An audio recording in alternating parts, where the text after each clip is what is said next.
Vamos agora à entrevista do dia com Denise Campos de Toledo. Eu converso agora com o Eduardo Tuma, que é vereador pelo PSDB, presidente reeleito da Câmara Municipal de São Paulo. Vereador, boa noite. Boa noite, Denise. Boa noite à TV Gazeta. Bom, vamos falar exatamente da reeleição, que teve apoio, inclusive, da oposição, candidatura aí única, vitoriosa.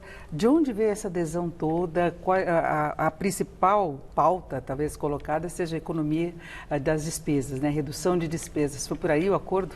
Exatamente. A Câmara é uma casa de diálogo. A Câmara Municipal, a gente ampliou bastante.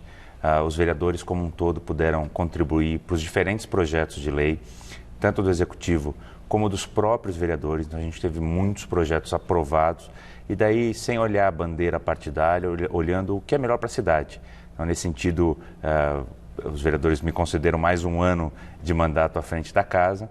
Esse ano de 2019, nós economizamos quase 140 milhões de reais do orçamento da Câmara, 35 milhões de reais só dos contratos, então uma redução bastante grande, uma modernização da Câmara, fazendo com que ela seja mais digital, menos analógica, uma maior fala, conversa, transparência com o morador da cidade de São Paulo. Acredito que todas essas ações me levaram nessa recondução à frente da Câmara Municipal. Agora, esse apoio todo não vai se manter com as eleições próximas aí para a Prefeitura, vereadores também, e nós temos o prefeito Bruno Covas, apesar do tratamento que está fazendo, indicando que deve tentar a reeleição e não tem um vice no cargo. Então, no caso de afastamento do prefeito, você teria que se deslocar para a Prefeitura. Como é que ficaria a sua reeleição depois?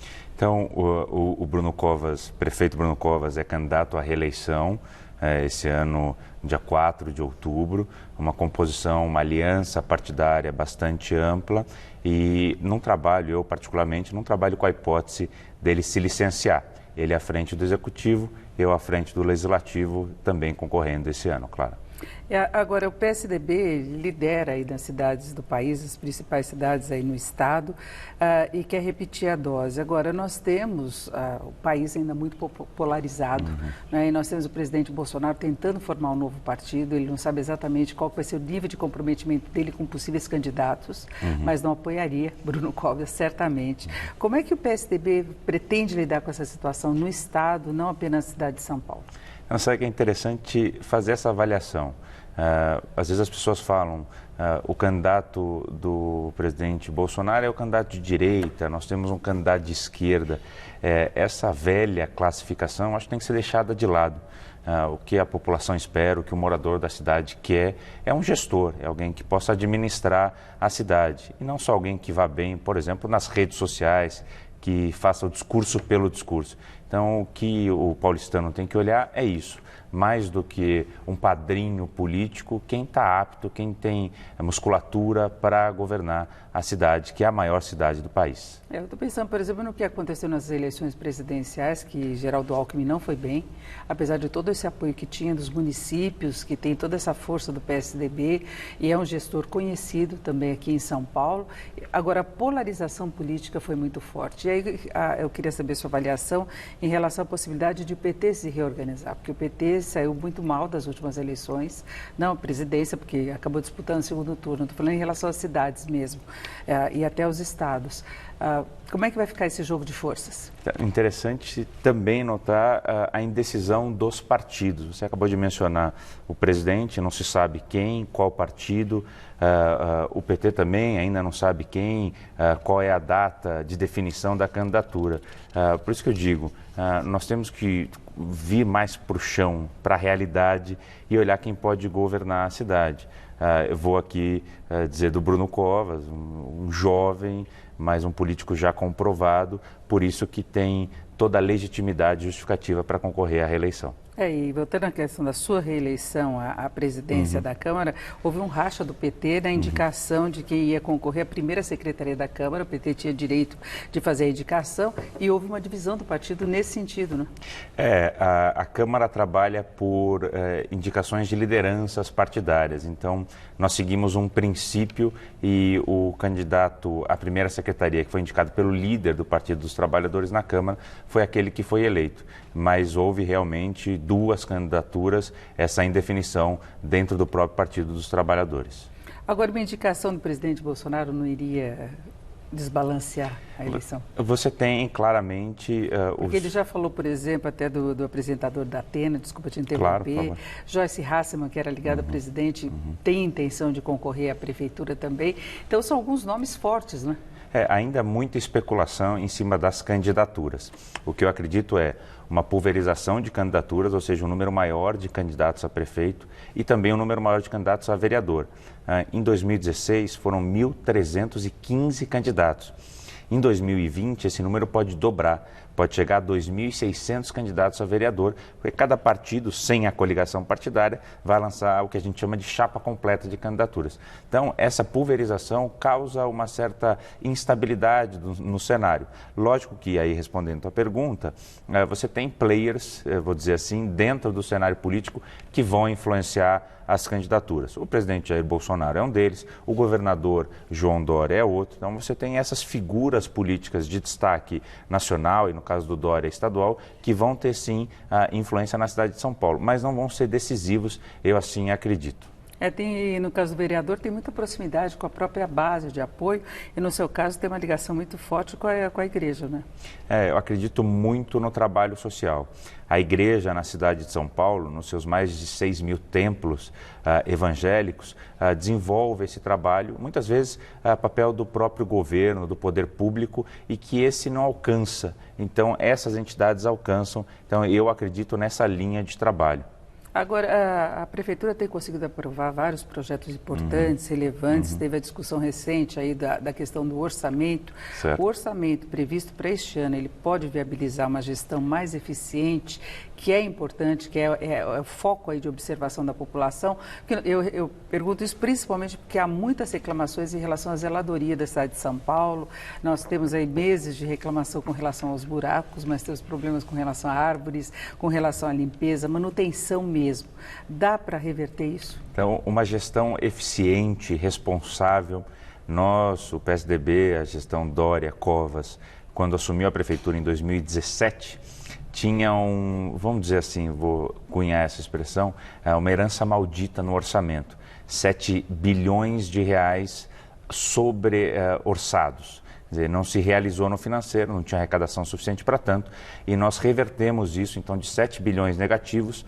Ano que vem, nós temos de investimento na cidade 7 bilhões e 500 milhões de reais.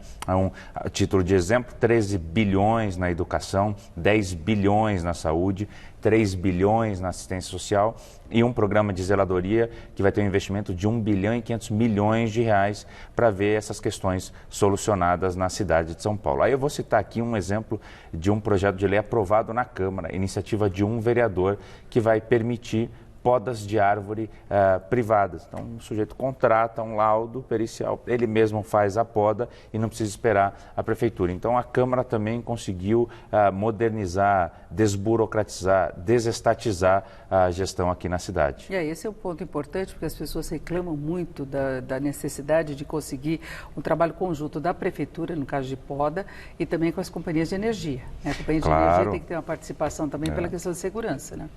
Então, você tem, por contrato, a concessionária de energia, a Enel, responsável pelas podas daquelas árvores que passam a linha de energia. E muitas vezes essa é a maior reclamação. Então, um projeto do vereador Fernando Holliday, iniciativa de um vereador, foi aprovado, será sancionado pelo prefeito e que vai permitir, então, uma maior agilidade nesse sentido, nessa questão, que é uma das grandes reclamações na cidade. Agora, um dos pontos de maior polêmica na definição do orçamento foi exatamente a verba que iria para as subprefeituras, que, na verdade, cuidam da zeladoria da cidade. Então, havia essa preocupação de se ter mais recursos. Agora, além de recursos, se poderá ter uma fiscalização maior quanto ao que ocorre de fato na prática, porque a gente discute muito orçamento, que ficou da prefeitura, da gestão anterior. Agora, para a população, o que interessa é o que ela está vendo agora, não financeiramente, não é? Não chega ao alcance disso. Não adianta falar, olha, eu estava com pouco dinheiro, eu estava com pouco recurso, eu peguei uma gestão, assim, um resultado de gestão ineficiente. Mas exatamente o que eu acabei de dizer, essa área de investimento na Secretaria das Subprefeituras vai garantir, vou dizer isso, vai solucionar grande parte desse problema da zeladoria na cidade de São Paulo. Então, desde buracos na rua, até podas de árvore, jardinagem na cidade, a gente acredita que esse investimento nessa área seja justificado e nós temos a esperança de que concretamente o paulistano pare de sofrer com isso. Agora, o prefeito pretende formar uma chapa para se candidatar à reeleição com alianças políticas, se juntando a outros partidos. Tem alguma negociação já nesse sentido? Claro, os partidos são bem-vindos, aqueles que acreditaram ou acreditam na atual gestão e acreditarão no plano de governo da candidatura à reeleição do prefeito Bruno Covas são bem-vindos, independente da cor, da bandeira, do espectro político. Vice, por exemplo, que é uma proximidade muito maior.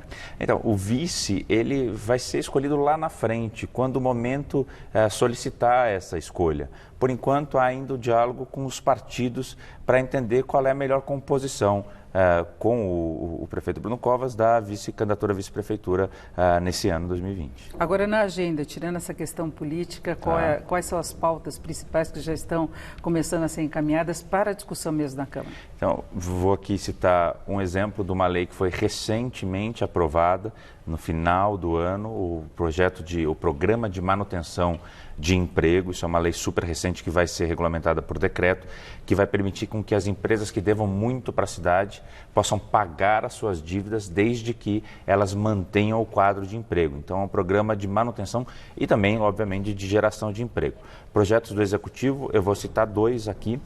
Um que é a revisão da Lei de Uso e Ocupação de Solo, que tem uma questão judicial envolvida, então a sua tramitação foi paralisada pelo Tribunal de Justiça, e um projeto muito importante, que é o da reforma administrativa com a extinção de algumas empresas públicas, ou seja, um enxugamento da máquina estatal. Vou citar 3 exemplos de empresas que deixarão de existir. SP Tours, Ilume e Anlurb. Então, essas empresas vão ser extintas, então vai haver uma redução de custos, logicamente com a absorção de todos os empregados ali dessas empresas, mas uma melhor gestão, mais eficiente e mais barata para a cidade. E nós tivemos algumas CPIs aí também, 2, né, que tentaram, que conseguiram trazer mais recursos para a Prefeitura, mas acabaram penalizando aí, pelo menos com o processo contra executivos do Itaú e também do Banco Safra, e você esteve à frente dessa proposta, né? Eu apresentei os 2 requerimentos, fui presidente dessas 2 CPIs, depois presidida pelo vereador Ricardo Nunes,